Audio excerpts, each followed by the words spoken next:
From your Gulf Coast Weather Authority, this is Fox 26 News. Just a few days after their miraculous birth, controversy now surrounds the California octuplets. Sally McDonald is here now with more on that. Sally? Yeah, Melinda and Mike, the debate over fertility treatment began when we learned the mother already has 6 children under the age of 7. She hasn't been identified, but she's reportedly 33 years old and lives with her parents.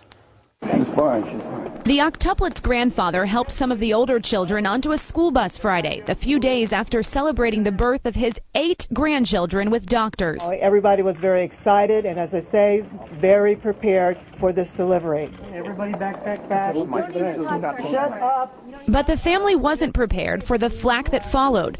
A grandmother revealed her daughter used fertility treatment after she already had 6 kids. Now, I wouldn't be the one to judge as far as if somebody wanted to have more children, but I would definitely not allow someone to have a whole bunch of embryos transferred, as was suggested, that was way outside the guidelines. Dr. Timothy Hickman is the medical director at Houston IVF Memorial Hermann at Memorial City. He points out there are strict guidelines for transferring embryos because there are serious risks with a high-order multiple birth. So it's likely that some of them will have disabilities being born that prematurely. A woman under 35 shouldn't have more than 2 turned over. The maximum is 5.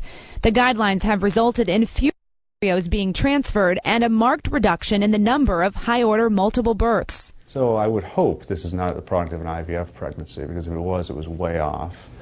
And even if it was a product of a fertility medication pregnancy, it looks like it wasn't monitored well. Doctors say the mother was given the option to selectively abort, but chose to continue. When the mom visits them and mom touches them, they respond adequately. When the 8 newborns finally make it home, they'll likely find no shortage of interest in them and perhaps many questions left to be answered. And the president of the American Society for Reproductive Medicine says there's a process for looking into these kinds of matters and taking appropriate action. I'm Sally McDonald, Fox 26 News.